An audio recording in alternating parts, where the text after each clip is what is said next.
Yang terakhir malah bukan hanya saat membuat presiden, saya minta maaf kalau menyebut kekisruhan belakangan ini apa yang banyak terjadi. Misalnya soal ijazah. Soal ijazah presiden ribut sampai sekarang, masif sekali gerakannya. Itu apakah tidak bisa ditangkal agar tidak sampai terjadi suatu saat hal-hal seperti itu?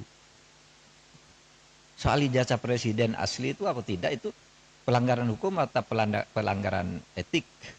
Ini sebenarnya tidak akan terjadi soal pelanggaran itu kalau undang-undangnya ketat, mengatur, mengantisipasi agar itu tidak terjadi, dan kalau terjadi apa akibatnya.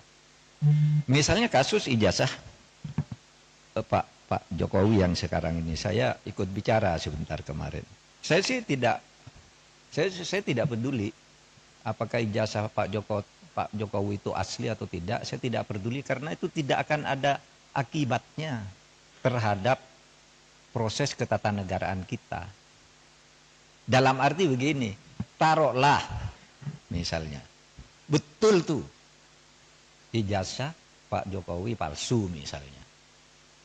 Lalu ada yang mengatakan gini, kalau betul ijazah Pak Jokowi palsu, maka seluruh keputusan-keputusannya selama menjadi presiden itu batal, tidak sah. Saya bilang enggak lah. Apa hubungannya? Itu kan hukum tata negara. Kalau pidana iya. Pidananya bisa. Kalau terjadi pemalsuan, itu karena kebohongan. Kebohongan publik karena pemalsuan. Itu bisa, tapi pidana itu tidak menyangkut ketatanegaraan ke orangnya. Kalau ketatanegaraan misalnya pengadilan memutuskan hari ini, presiden kemarin ijazahnya palsu, maka semua keputusan jasa ya bubar negara ini. Undang-undang pemilu dia yang buat, pemilunya udah selesai, yang tanda tangan tuh presiden, apa tidak sah? Yang mengangkat hakim-hakim tuh tanda tangannya presiden, hakim MK, hakim MA. Apa putusannya batal semua? Pengangkatan menteri udah diangkat oleh presiden, tidak sah. Apa batal semua itu kebijakan perjanjian internasional dan sebagainya? Enggak. Enggak bakal tidak sah. Karena apa? Kalau pendekatannya hukum tata negara dan hukum administrasi negara, itu dalilnya itu keputusan yang sudah dibuat secara sah oleh kedua belah pihak, itu harus dijamin kepastian hukumnya. Wah, itu berlaku. Kalau salah ya sudah, misalnya kita kontrak dengan Cina, bikin jalan tol gitu, bikin kereta api gitu. Karena kita tidak senang lalu mau batal, ya Cinanya tidak mau. Kita terikat oleh hukum internasional juga dalam sengketa internasional. Atau kampus-kampus ini menjadi tidak sah semua ijazahnya. Karena apa? Yang mengangkat menteri, rektornya yang menandatangani ijazah itu. Menteri itu diangkat oleh presiden.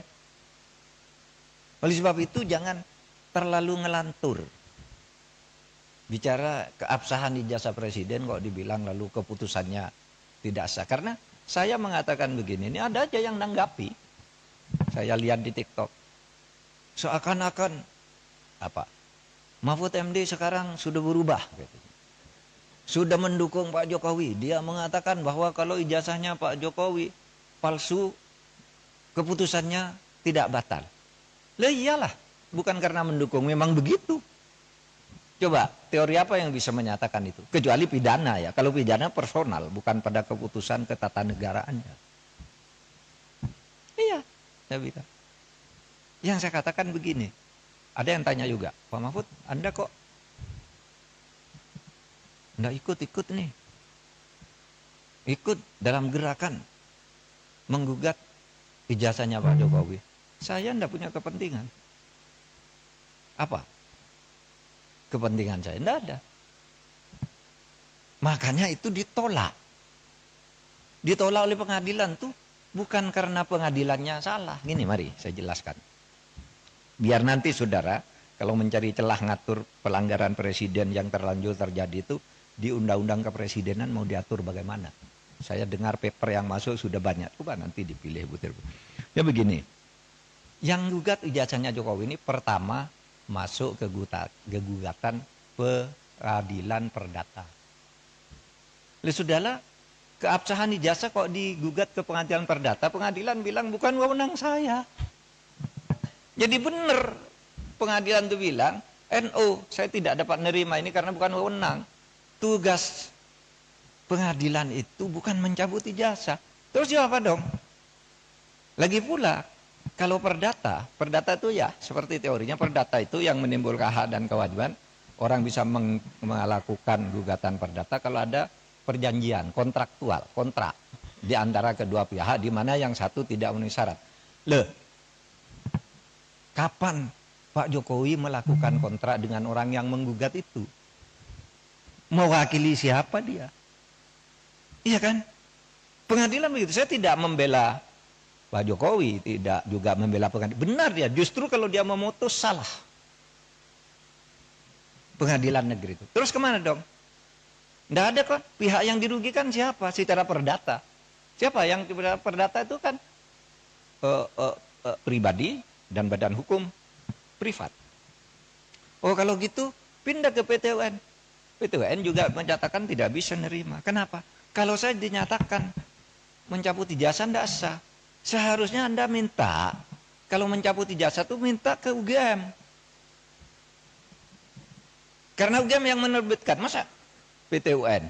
Dan lagi pula apa rugimu secara ketatanegaraan, ketatausahaan negaraan. Pencabutan itu minta ke UGM, mau UGM yang mengeluarkan. Kok saya disuruh menyatakan tidak sah? Kalau Kalimantan suruh nyatakan tidak sah, pasti NO dong. Kalau mungkin minta agar pengadilan memerintahkan UGM untuk mencabut gitu, itu jadi perkara, pihaknya jadi UGM. Maka saya bilang, wah UGM tidak usah melibatkan diri lah, apa buang-buang waktu begitu. Dan orang tidak berwenang juga. Lembaga hukum perdata privat, kelompok orang datang ke UGM memaksa saya meminta lihat ijazahnya Pak Jokowi, tidak bisa. Kalau begitu setiap orang bisa datang ke sana minta melihat ijazahnya Pak Mahfud itu apa. Gitu. Misalnya, saudara nulis nih kayak ini. Profesor Dr. Muhammad Mahfud MD SHSU, benar. Tapi sekarang yang beredar, Profesor Dr. Muhammad Mahfud MD SHSU MIP. Yang di kepres yang terakhir itu ada MIP-nya. Saya tidak pernah mengusulkan nama MIP itu. Tapi saya tahu, kira-kira orang yang membuat kepres ini tahu bahwa saya punya gelar MIP dari UGM. Tetapi MIP itu sudah ditulis di SU itu, karena saya lulus UGM S2 itu.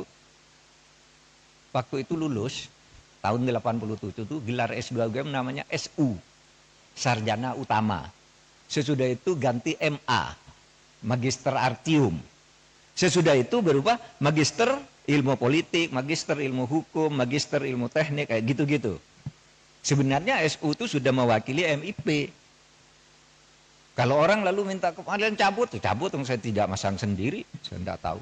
Mungkin pada waktu itu yang ngetik kepres saya itu Pak Pratikno, karena saya lulusan di sekolahnya Pak Pratikno atau Pak Ari Dwipayana. Nah, sebab itu sekarang saya katakan kalau gitu masuk ke pidana. Nah kalau ke pidana itu kan masuk ke pidana, malah yang dihukum orang yang menyebarkan berita bahwa ijazahnya palsu. Dihukum bener, ya dihukum, masuk penjara 2 orang. Karena apa? Dianggap menyebarkan berita bohong. Sekarang masih di penjara, belum keluar. Malah yang punya ijazahnya tidak dipersoalkan. Sekarang jalurnya sudah masuk, tinggal politisnya bisa enggak? Karena yang dilaporkan sekarang, ya, yang dilaporkan sekarang itu adalah pemilik ijazah dan sudah dilaporkan ke Bareskrim. Nah kalau itu arahnya udah tepat, tinggal hukumnya nanti dinilai benar apa tidak. Itu palsu. Nah kalau gitu UGM boleh hadir, dipanggil pengadilan. Kalau cuma didatangi orang, saya minta ijazahnya, saya minta skripsinya untuk apa? Kalau saya enggak boleh. Sudah benar tuh UGM. Gitu. Nah, Download Tribun X sekarang, menghadirkan lokal menjadi Indonesia.